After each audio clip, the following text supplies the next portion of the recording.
I know I am very Mzungu. I talk fast, I walk fast, I think fast. I want things to be done quickly, right? Because this is how startups survive.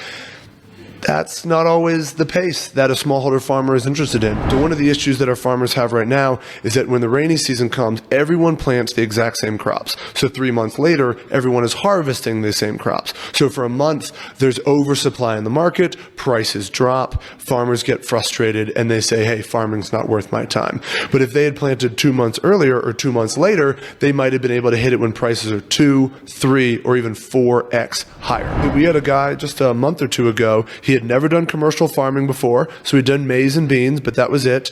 He made, on a per acre basis, revenue, not profit, but on a per acre basis, he made 860,000 shillings in one season. So obviously, if you're able to do that 3 seasons a year, you're talking about 2.4 million shillings, and that is life-changing money. In Kenya and across the continent, there is land, there are people, and there is water, but they are not combined intelligently in a way that they can be productive together. And so you have millions of smallholder farmers and millions of acres with people practicing subsistence farming with rain-fed agriculture, basically just praying for good rains, and so accordingly they get extremely low yield. Hey, what's up, everybody? Welcome to the Organic Guy podcast. This is your home of organic conversations. I'm your host, the Organic Guy, and around here we have conversation around how we can make our food system really work for us rather than against us. So today I've got a very interesting guest. He's worked with a lot of small-scale farmers. He knows something or two about technology, so that will be interesting to see how we can sort of make our small-scale farmers' lives a little bit easier. So he's the co-founder and CEO of Stable Foods, goes by the name of Andrew Massaro. Andrew, welcome to the pod. Thank you so much for having me. Yeah, so your second name, is it an Italian name? That's right, yes. My heritage is Italian. My great-grandparents came over from Italy to the United States in the 1930s. Ah, okay. So you grew up in the United States? I grew up in the United States, born and raised, yeah. Yeah, so how was that experience, like growing up? Because for us, in this continent, I guess our lives are very, very different, but sort of help us paint a picture to like how was the environment like growing up in the United States? Sure, yeah. I mean, I'll say that until you realize what else is out there, you just think that whatever you did was normal. And so for my first 18 years, I thought I had just like a pretty normal life. Suburban living, 2 really great parents. They're separated, but that's okay. Great parents, 2 siblings. Went to high school, knew I wanted to go to college, all that kind of stuff. And so in some ways, maybe a pretty traditional upbringing in sort of white, upper middle class, suburban America. Yeah. So which state is this? Born and raised in Virginia. So I was in Virginia the 0 through 18 before I left to go to university. Yeah, okay, interesting. And then you went to Virginia as well, Virginia University. Sure, yeah, my academic journey is a bit interesting. My first university I matriculated at was Stanford University. So I moved from when I was 18 years old to Stanford. I was there for a year. It didn't actually really fit with me very well. It was a great place, but it wasn't a great place for Andrew. And so I transferred actually to the University of North Carolina, which is famous because that's where Michael Jordan went to school. And that's where I finished my undergraduate degree. Yep. And then many years later, after jobs and a few other things, when I was 30 years old, I got my business degree, my master's of business administration at the University of Virginia. Yeah. So you knew like in an early age you wanted to do business or no? That is an interesting question. Not really, actually. I knew at an early age that I wanted to be creative and explore the world and not necessarily be tied down to anything in particular.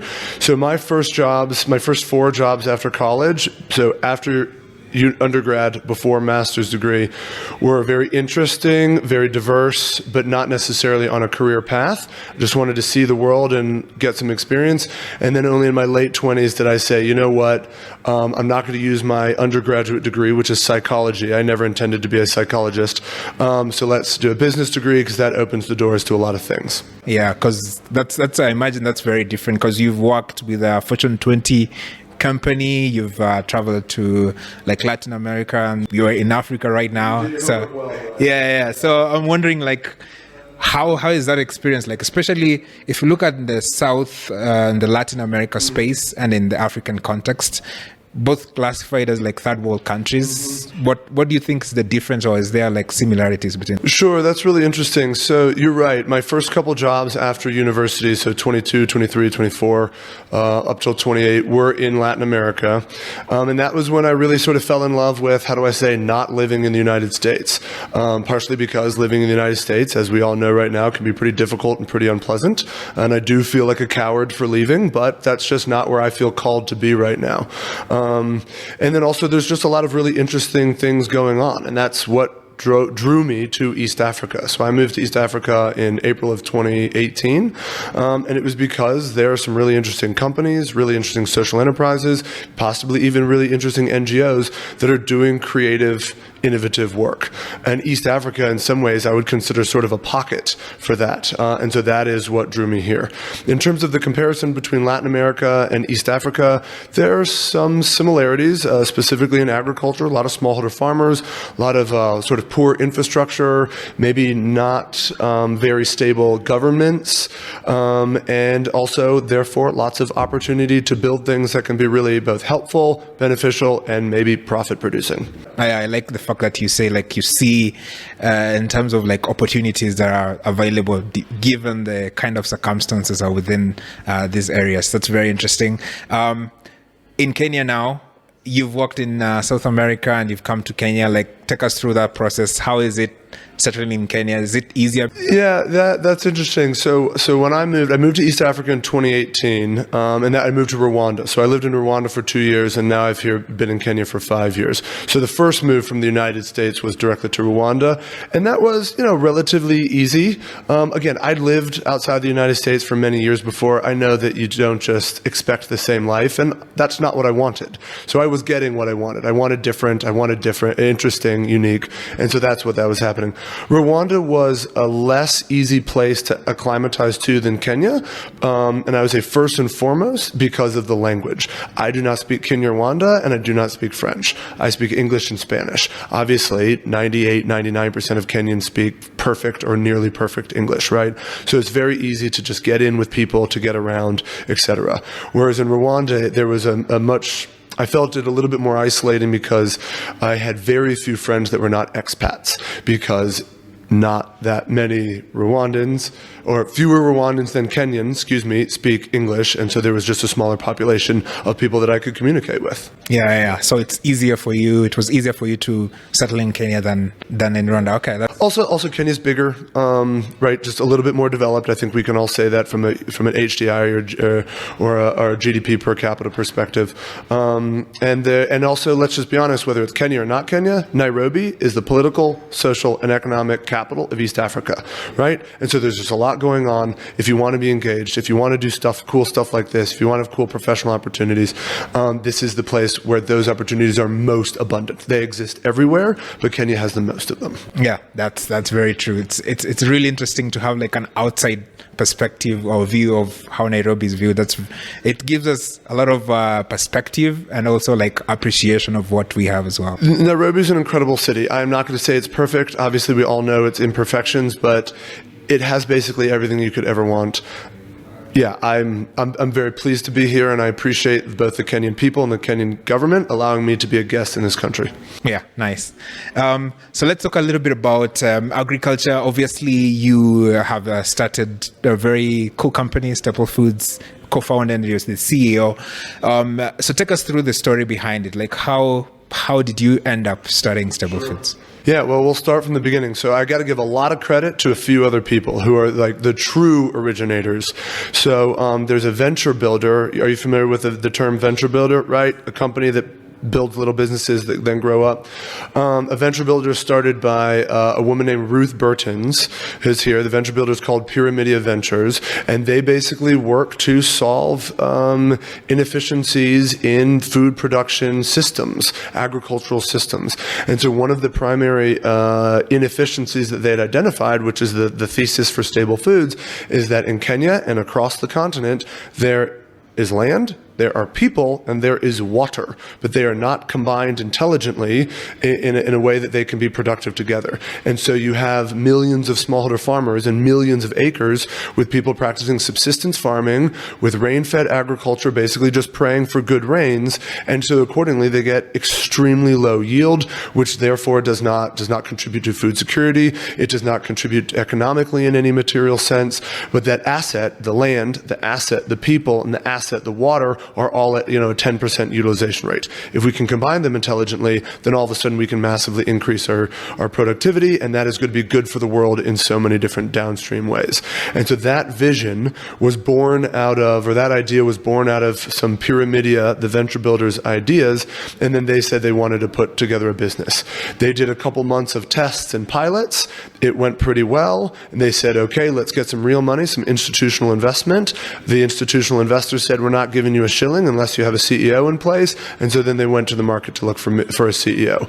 I happen to have just resigned from my previous company. Shout out to my previous company, Ken Taste, East Africa's largest manufacturer of coconut products, an awesome company doing awesome stuff, putting out great products, and employing over 300 people in Ukunda. But I had just left because I was looking for a slightly different, let's call it adventure, opportunity. And so I was just in the perfect opportunity to step into the CEO position of Stable Foods. So that was June of 2022. Oh, okay. So you've been working on this for A little over 2.5 years. 2.5. Okay, nice. So then take us through like the thesis. You mentioned the thesis there about Staple Foods. Like, what exactly are you doing, and what are you offering farmers that might not exist in the market? Yeah, absolutely. So we firmly believe that we are offering a solution that nobody else there is offering. There are some companies that offer things that are similar, but they have limitations, and we go much further. Again, the basic thesis is if you get people, land, and water together, you can get a massive increase in productivity. And let's talk about all the reasons why. The first one is you can do more cycles per year, right? So the farmers that we currently work with right now, before working with us, do 1.1 seasons per year. That means for almost all of our farmers, that land is fallow for 8 months of the year. Obviously, you're not going to get a lot of productivity if it's just sitting there for 8 months. Number two, they can do higher value crops. Instead of doing maize and beans, they can do tomatoes, onions, spaghetti, managu, and the rest, right? So that makes a lot more productivity, higher yield, and also higher value. Three, irrigation obviously allows for more yield per cycle. And then four, also it allows for counter-cyclical planting. So one of the issues that our farmers have right now is that when the rainy season comes, everyone plants the exact same crops. So 3 months later, everyone is harvesting the same crops. So for a month, there's oversupply in the market, prices drop, farmers get frustrated, and they say, hey, farming's not worth my time. But if they had planted 2 months earlier or 2 months later, they might have been able to hit it when prices are 2, 3, or even 4x higher. And you can make a lot of money that way, right? Would you rather sell your tomatoes at 50 or 25, right? The math is pretty simple. Irrigation allows for that. So those are all the values of irrigation. What we do is we find communities of potential that don't have access to irrigation, and then we effectively build a network system that brings water from a local water source up into the entire community. So the key foundational tenet is shared infrastructure. So previously you might have 10 different farmers, they would have 10 different pumps, 10 different main lines, 10 different solar panels, 10 different electrical systems. There's no cost savings there, right? But imagine, let's say you put all of those 10 in one system, or maybe you put 100 farmers on one system. Then your cost savings become massive. The system becomes much easier to install. You can provide better service for lower costs. So that's what we do. We build systems. We connect 40, 50 farmers at a time, and then there's no upfront cost for them. They don't have to buy anything. They don't have to pay for anything. They don't have to get any permits. We do all of that. The company does all of it. And then the farmers pay a small monthly fee for access to the water. Then when the farmer has access to water, they can start that journey from subsistence to small-scale commercial farmer. There's more to it, but that is the primary innovation of the business. And the reason why I say that we're the only ones doing that is because we're the only ones doing shared infrastructure that goes way beyond the water source. There are plenty of companies, some of them are very good companies, such as Sun Culture, selling good products, where if you are immediately adjacent to a water source, they'll sell you an individual system. Great. But what if you're 100 meters away or 1,000 meters away? Nobody's solving that problem except for Stable Foods. Yeah, that's interesting because even I imagine from where I come from, like we have a lot of small subsistence farmers, and most of them own like a quarter, maybe 1 acre, this kind of stuff. So it's a little bit difficult, as you say, like to go to an individual farmer and tell them, hey, I'm selling you this. I don't care where you're getting your water source from, but just put it on and maybe it may be helpful for you in the future. So I think from that perspective, it sort of makes sense to do that. So you're saying they will be able to have like a monthly subscription. That's right. They pay a monthly fee for access to the water. That's right. So like, give us an example. How does that work? So you have this farmer who was subscribed to your system. So how is it working? Yeah, so we go into a community first, oddly enough, because we're in the Barasa unit, the Barasa shop. We start with the Barasa. We sit under the mango tree. We get out the plastic chairs. We have soda and mandazi, and we just explain, hey, we're Stable Foods. What are your challenges with farming? Universally, the number one challenge with farming is inconsistent access to water and a few others. And then we say, great, would you be interested in hearing more about a solution that can provide you 12 months of the year of water, and you don't have to pay for anything up front? People are obviously very excited to hear about that. And then we do, more one-on-one meetings, and we get signups. Let's say we'll get 20 or 30 signups, and then we start building the infrastructure. So we get a big pump, we do a main line, solar power, reservoir, drip lines, the whole thing. And then once we do the install, we say, okay, we're not turning on the water until you pay. You pay the rate based on your acre, larger acre, obviously larger fee, and then we turn on the water, and then you get a water certain number of days per month, and it allows you to have 12 months of the year of irrigation, which allows for all those benefits I mentioned before. No worries about drought, no worries about flood. You can do 3 cycles a year. You can do high value crops, and you can plant on the off cycle so that you can hit the market when the prices are highest. Yeah. So I imagine like someone has already signed up to the service. So then what happens? Like, let's say it's harvest season and maybe the farmer doesn't have the markets to sort of sell those produce and maybe have the enough capital, yes, to actually repay for the subscription. What happens? Yeah, Brian, great question. So one of the things that if you ever go to like any startup conference, there's always a conversation about how starting up a business, especially in a slightly less developed area of the world, we're not talking about Sweden or Tokyo here, you have to do multiple things. So when we started, we were like, you know what, we'll just be able to provide the water and then everything else will take care of it. What we quickly realized is that what you've just asked is a really important part of closing that loop. So we provide the water. We also do market offtake as well, if the farmers want us to. If the farmers have their own buyers, they've got their own trucks, whatever it is, no problem. But if you don't, let's say that because previously you've never done commercial farming, and now all of a sudden you got 10,000 kilos of tomatoes and you need somebody to be an off-taker, then we can be that off-taker as well. So we buy, and then we have our own shops actually. So if you ever come to Homa Bay, you can come to the Stable Foods shop with a Stable Foods employee, and you can buy Stable Foods produce that we have purchased directly from the farmers. Wow. Yeah, then that is sort of like end-to-end sort of a system. A to Z. The idea is, in theory, a farmer shouldn't have to work with anybody else. We also provide credit because farmers need working capital, and we also do agricultural training as well. So you've got the water, you've got the credit, you've got the ag services, and you've got the market access. In theory, Stable Foods, full shop. Yeah. I'm guessing that's a very like intensive, capital business, because you have to provide all those services. In terms of capital, the main capital is really just in the infrastructure, but we've actually done a really good job. It's one of the things that my team and I are really proud of, starting well over $2,000 per installed acre, and now we're finishing a site, and I think when we finish it up, it'll be below $1,000 per installed acre, which is per industry standards fantastic, and we're very comfortable with that, and it allows us to have the payback model we need to attract the investors that we want. So that's mainly where the capital is, but also pumps and solar panels will last at least 10 years, main lines 10, 15, maybe even 20 years. So yeah, there's a capital element, but most of that stuff is going to be around long enough to like send a toddler to college. You know what I mean? So not too much that needs to happen after that. Also, we only do solar pumping systems, and so the operating cost also is quite minimal once the installation is complete. Yeah. So I'm also guessing like the scale sort of effect. So the more you're able to do the the less the cost will be. That's right. Yeah, it turns out there are high economies of scale with solar pumping systems, and for the mainline systems, those are the main elements that are costly. And so, if you go from 10 to 20, 20 to 50, 50 to 100, you just get lower and lower capex cost per acre.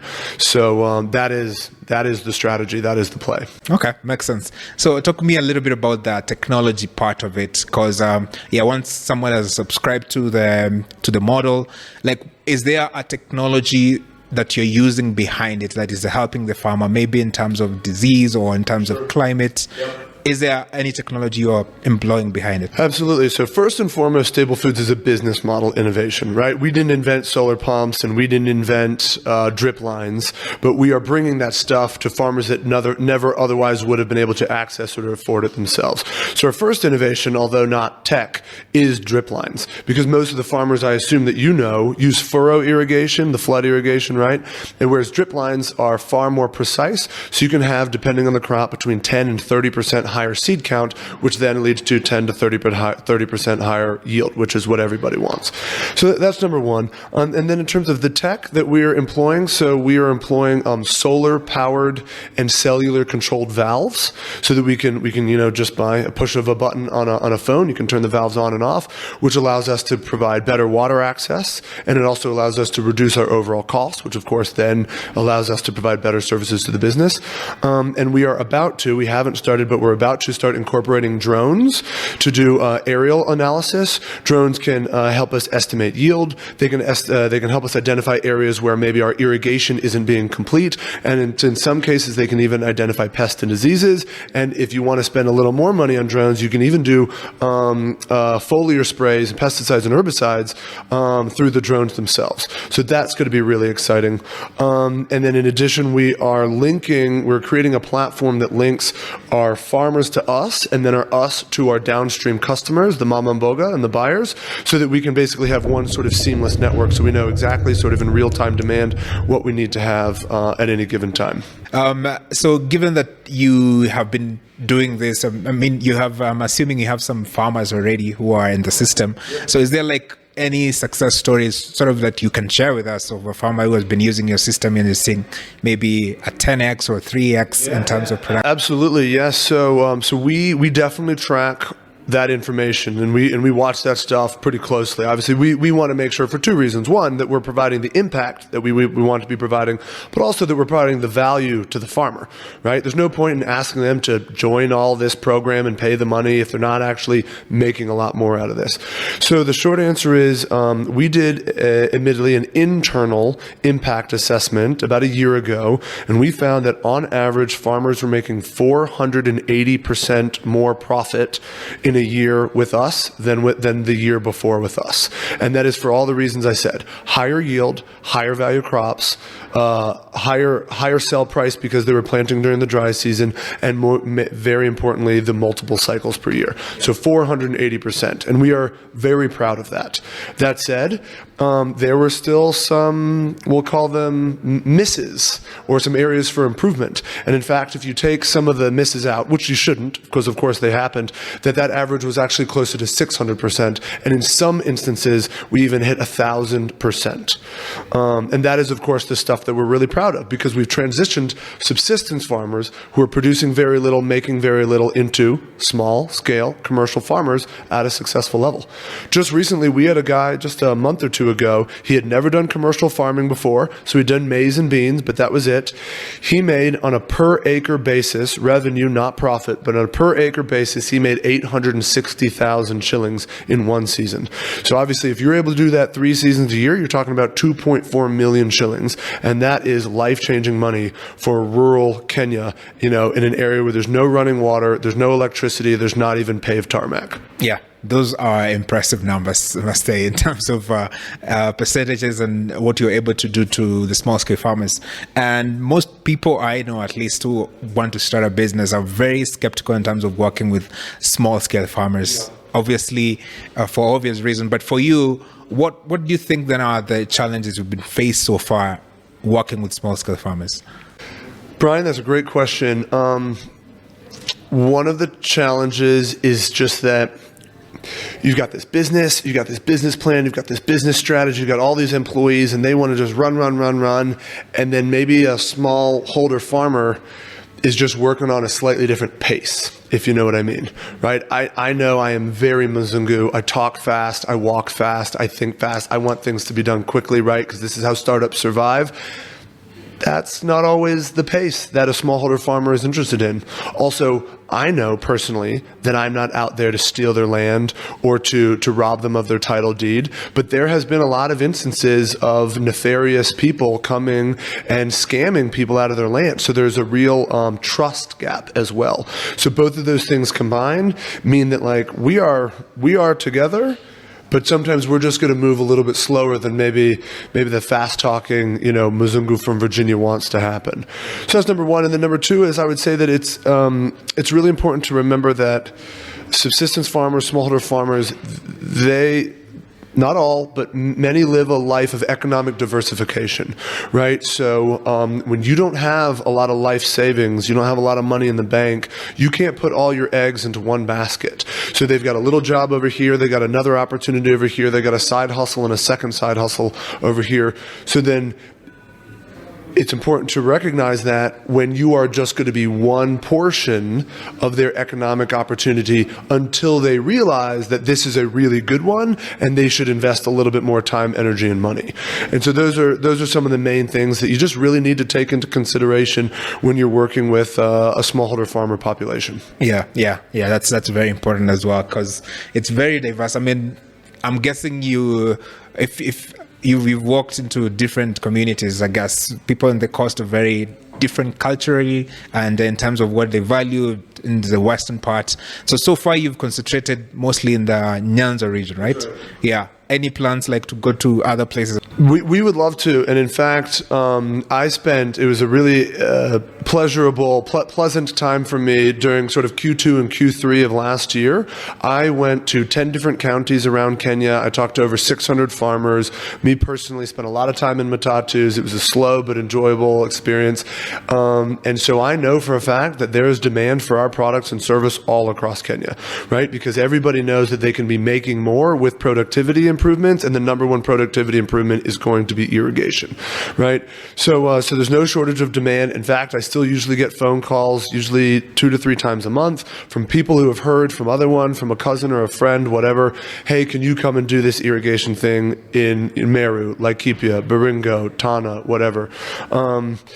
We will eventually get all over Kenya, and we will be eventually Pan-African. Right now, our goal is to focus on the sites that we have installed right now, get some of our KPIs where we really want them to be, and then go back to the investment market, fundraise a couple $1 million, and then start putting sites all over the place. But yeah, there's this product, this system works basically everywhere. Not everywhere, but basically everywhere. There's no reason why we wouldn't be basically everywhere in 20 or 30 years. Yeah, I mean, that's good news, I guess, for someone who might want some of your products as well. Very good. We'd be happy to have you as a client. Yeah. I mean, that's something that we can always explore, especially from where I come from. Very similar circumstances to where you're currently based. So that should be able to actually fit in the long term as well. So there's been a lot of talk about regenerative agriculture, and I think this is something that a lot of people in the agriculture space want to implement in their services. So from your perspective, is there something you're doing in terms of encouraging these small-scale farmers to sort of adapt to this regenerative practice? I would say that we're sort of about halfway through our regenerative agriculture journey. So there's certain things like we don't do monocropping, of course. We also do obviously crop rotation. You can't do tomatoes 3 times in a row. We all know why. I assume all of your listeners know why, because that increases resistance to pests and diseases, of course. And we do minimum tillage, right? Because once you get those beds in place, try not to disturb it as much as possible. And we also obviously do composting, and we use organic inputs such as manure as much as humanly possible. possible. Now, what you know, because you have a master's degree, you know this better than I, is that it's sometimes hard to make that last transition away from synthetic pesticides and fertilizers.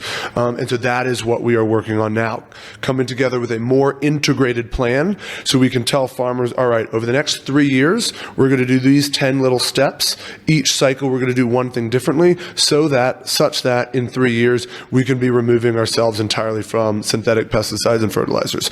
We're on the journey. We're not there entirely. We have some partners in Kenya that are helping us with that, both on a training perspective and an input provision perspective. But of course, it's easier for a business to make that transition than it is for the smallholder farmers, because again, when you're living month to month, paycheck to paycheck, and someone says, hey, I've got this great idea, it's going to lower your costs and improve your yield in 3 years, you're like, buddy, I need low cost and high yield now. And so we take it sort of step by step, and we even sometimes even a little bit do it like portion by portion. Yeah, that's also very interesting, because it is hard for a small scale farmer. I mean, if you can tell him, hey, don't do tillage for this season, and you're like, how is that going to help me personally in terms of my income? Yeah. So I can see there's a lot of that mind shift that needs to happen from a farmer's perspective in order for them to be able to adapt this regenerative practices. And the other thing is, I must be honest, again, I am a guest here, and we want to provide very good advice, but I try not to tell people what to do, right? This is their land. This is their life. We want to provide guidance, and we have the best interest in the farmer in mind, but this is their community, and this is their prerogative to some extent. Yeah, but it's a very interesting space in terms of how different companies are approaching that area. One very interesting thing about Staple Foods, you have been able to sort of raise money already. I'm guessing there's a lot of people watching this, and maybe they want to start a company, or they are in that phase of, what, I need to raise some money for my company. So from your experience, what do they need to do? Sure, that's a big, long question.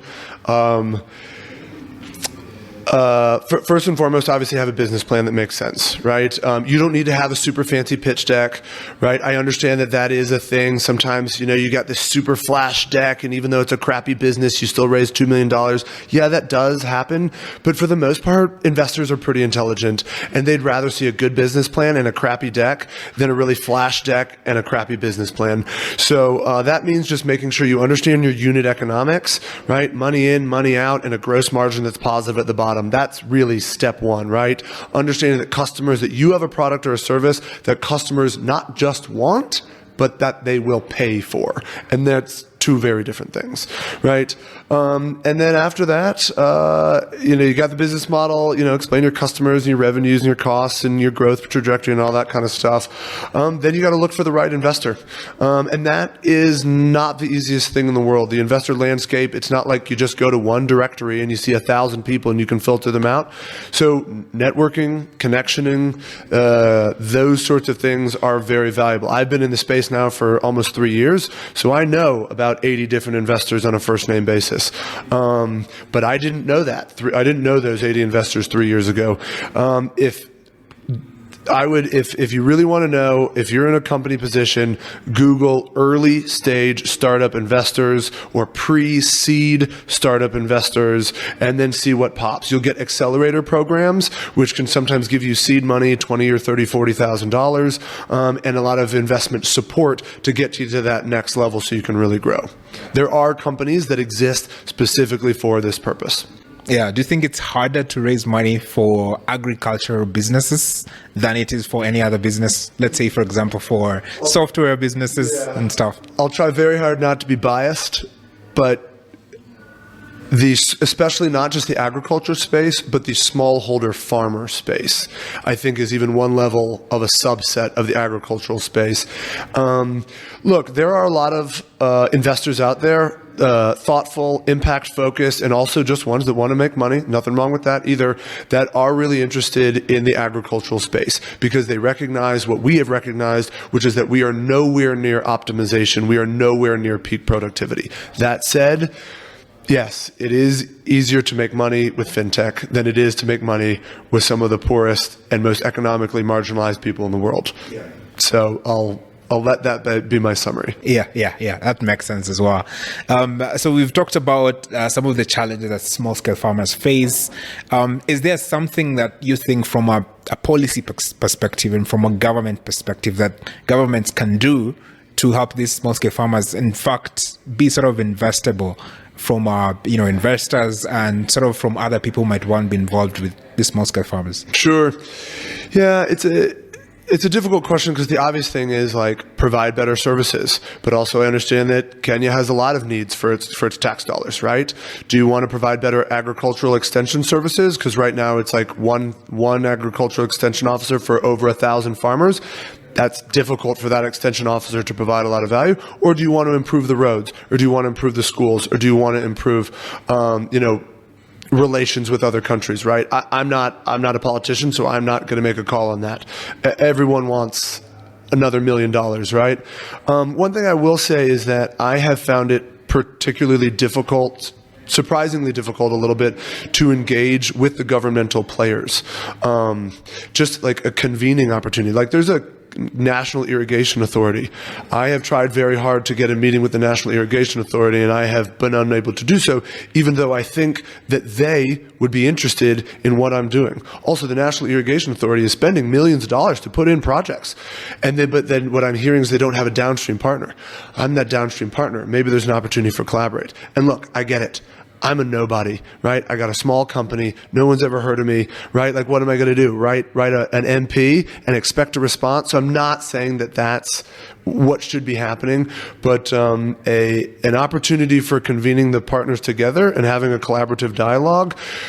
Because at the end of the day, it's never going to be government alone. It's never going to be private sector alone. That collaboration together is going to be the most functional, the most valuable. Yeah. So sort of government needs to be more proactive in terms of listening to what small-scale farmers or investors want for better collaboration. I am not going to say that the government needs to do anything.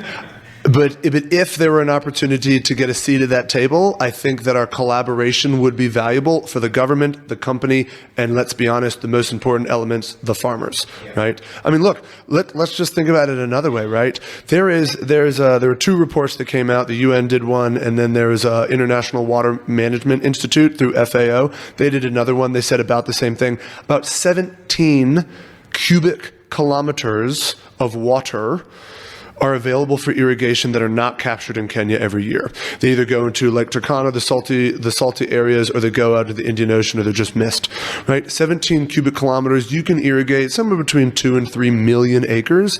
Now imagine if even a small portion of those 2 or 3 million acres were irrigated, and then they were able to achieve a 20,000 kilos productivity per acre per year. Kenya would be on the front page of every newspaper, magazine, front page news of being the world's most productive agricultural country, right? Forget importing food, we'd be exporting food. It would be an absolute transformation. It would be a rural agricultural revolution. That is going to be easier when you have all the partners together working at once. That's true. Okay, yeah, I see your point now. If President Ruto wants to get his name on a bunch of magazines, this is one way to do it that everyone is going to be happy about. Yeah, true. So let's talk a little bit about the future of staple foods and where you see yourself.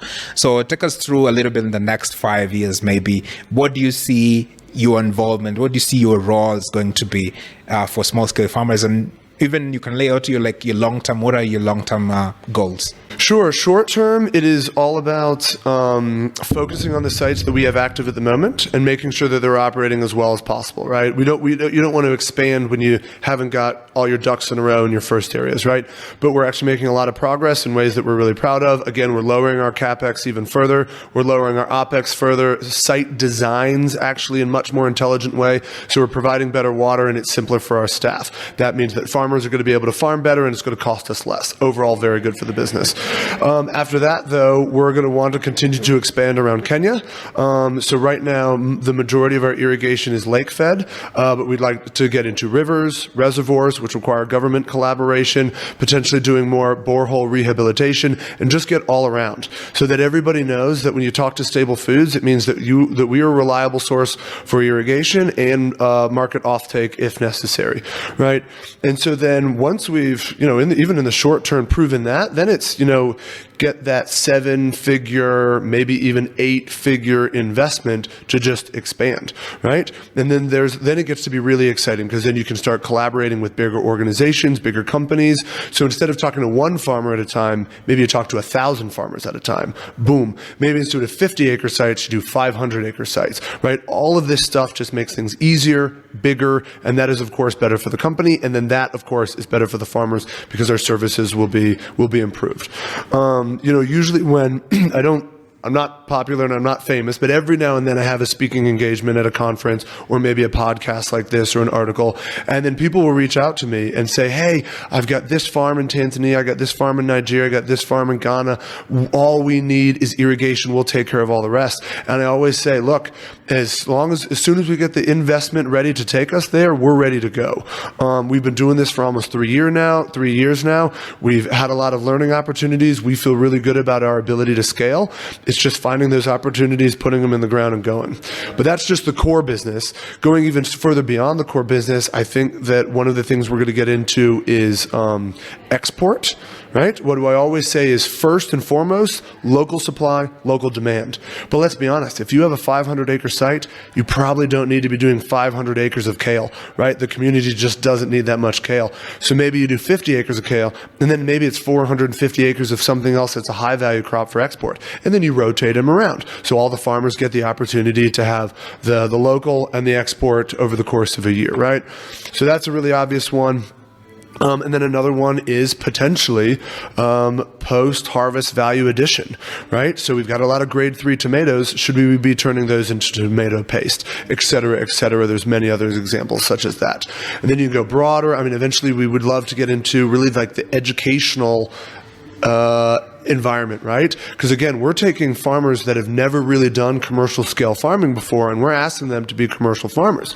There's a lot of educational component for that. You have a whole master's degree in this, maybe even perhaps a bachelor's. That's 6 years, right? But can we turn this into like a 6-month academy for like the best farmers in the region that then can be the staff members and the guides for everybody else? It's not a new idea. Other organizations have done it, but we really do want to be the A to the Z, and agricultural knowledge is an element of that. Yeah, I must say that's a bold vision that lies ahead. We're not here to do small improvements. Just to be very clear, right? Like we are shooting for that 500% increase, that 1,000% increase. There's nothing wrong with a 20% increase, but a 20% increase of extremely poor and extremely economically isolated is not materially improving, right? Like 500% and above is what we're going for. That's what's going to bring the economic transformation and the food security transformation that we need. Yeah. Then I think the future looks good as well from that perspective. Yeah, no, we're optimistic. We've proven a lot of things, and we want to continue to prove more. Nice. So right now you could be in Virginia in the US, just relaxing, and maybe life would be a little bit easier.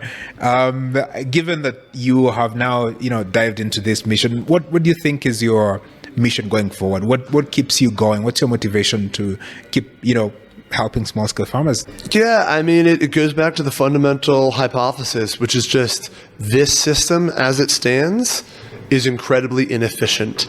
And that is frustrating, right? Just like if you saw someone trying to do an extremely difficult multi-step calculus program with long division and everything on a pen and paper, Okay, sure, maybe if it's for practice, do it on pen and paper, but otherwise, if you just need the answer, here's this thing called a calculator. Let's just make your life a lot easier, right? That's why we invent tools, we invent systems and processes. Same thing here, right? It doesn't make sense that 4.5 to 5 million smallholder farmers in Kenya are producing 500 kilos a year in maize and beans and not selling any of it for produce, right? Like I said before, that gentleman who made 860,000 shillings in an acre, that's what I'm talking about. Imagine if every single smallholder farmer in Kenya was generating revenue of 1.5 million shillings a year per acre. How much downstream transformation would that be for the entire community, right? You know, people would have cell phones. Young women, particularly, men as well, would be able to go to school for longer. They'd be able to go to university more, right? The communities themselves would have just less inherent poverty, right? I mean, just all of the downstream that comes from people being able to make, frankly, a lot more money, and also the nutritional value that comes from everyone being able to access the food that they need 12 months of the year is enough of a motivation for me. Yeah, that's powerful. I think helping someone is always a good motivation, but helping people actually improve their lives 500, 600%, that's huge. So kudos for that, and I'm looking forward for your journey as well in that area. Thank you. So am I. Yeah. So this is a part of the podcast where I call it the rapid fire questions. I love it. So I've prepared like 10 questions for you. So the idea behind is really to get to know a little bit better, just in case it didn't come through during this conversation. So that should be fun.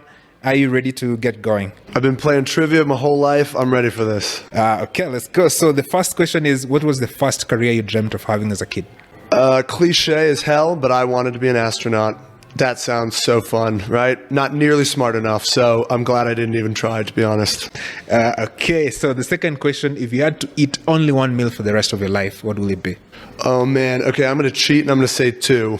If sustainability didn't matter, honestly, I might go with sushi. It is just so good. It is so yummy.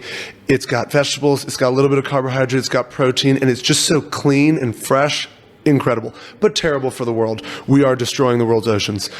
So then if sustainability mattered, I will say the regular, like, basic street food in Nicaragua, rice, beans, a little bit of salad, delicious. I ate it 2-3 meals a day. I was there for a year and a half. The day I left, I almost cried because I knew I was going to miss that the day I left. Yeah. Have you tried any Kenyan street food? Oh, of course. Yeah. I mean, I have a kibanda on the way to work. I have a kibanda on the way back. I love samaki, na ugali, na mboga. I love dengu, githeri. I eat all that stuff. It is great. Yeah, that's a good selection right there. So that question, when you're not working, how do you like to spend your time? Sure. Man, it's a little boring, a little basic, but like I try to exercise. I usually exercise 4 or 5 days a week, so I put that in my calendar for sure. And then otherwise, I hang out with my friends. I got a really sweet wife, just got married last month, and I like to read. Nice. So the fourth question, what's one challenge that keeps you up at night? Stable foods. I just want to look, there's so many great things that we're doing, but also there's so much sort of ecosystem that needs to be built, right? Like I said, we thought we would just do irrigation. Now we got to do sales. We also got to do credit. We also got to do ag knowledge. So making sure that the farmers are able to engage with us in a way that value we create is consistent. Yeah. Okay. Nice. So the fifth question: where is one place you like to go that you haven't been? There's many, but top of mind, I'm going to go with Mozambique. I really like to surf, and the food looks awesome. Yeah. Okay. Sixth, what's your favorite book?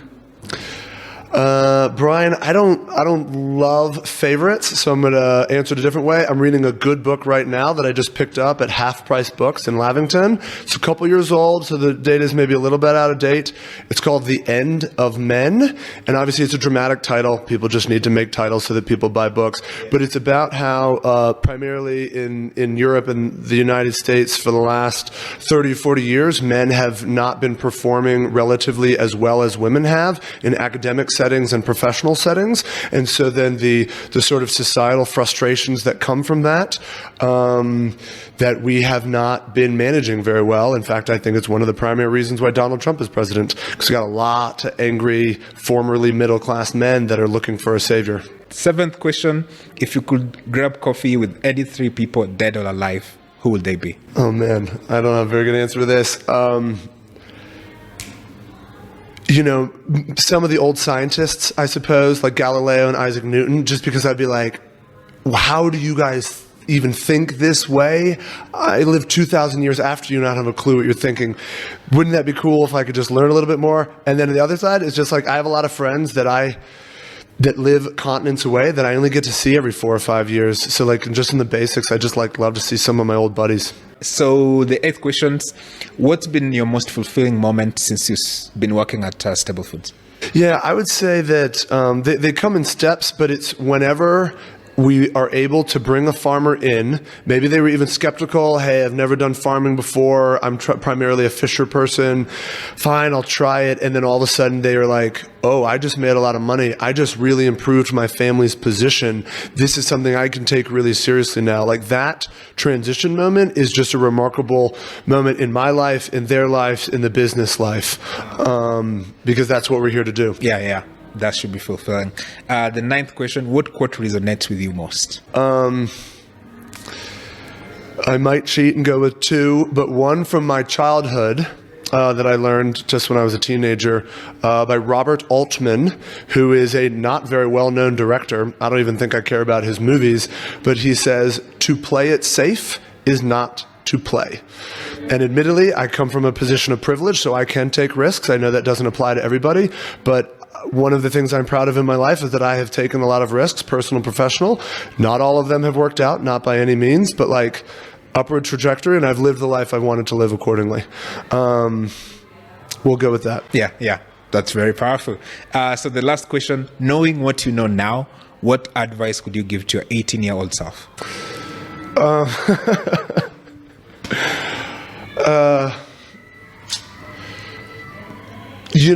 The first thought was try to specialize a little bit more. I've had a career that has spanned at least 7 different industries, and that has been incredibly fulfilling. Diversity of experience has been fantastic, but also if you have a different industry every 3 years, you don't become that specialist, right? That said, my career has gotten me to an absolutely incredible place. I'm doing exactly what I want to be doing, not by accident, but I wonder if I had specialized, would I have ended up in such a beautiful place? And I kind of doubt it, frankly. So then I guess the advice I'd give is chill out just a little bit. Try not to hold on so tightly. If you can relax a little bit, it'll be better for everybody else around you. All right. Yeah, thank you very much. So those are 10 questions. Overall, thank you very much for making time for the podcast. It's really a pleasure to have a conversation with you. For guys who want to follow your work, how can they find you and get a hold of you? www.stable-foods.com. That's our URL. Also, you can also find the company Stable Foods or me, myself, Andrew Massaro on LinkedIn, of course. That's the easiest way to do it. Send it, and there's also a sort of a form on the website. So you put your email address in there. We can give you on the newsletters. If there's ideas that you think we should do for expansion, we've even hired people sometimes say, "Hey, I'm ready to do this work." Cool. What's your CV? What's your background? Okay, we'll give you a shot. We're not hiring right now, but we never know what happens next month. Those are the best ways. All right. Yeah. I think that's very clear. So thank you very much for your time. I really appreciate it.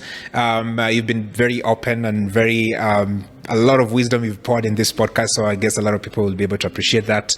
Really appreciate it. So thank you for making that time. So till the next podcast, remember to be organic. Cheers.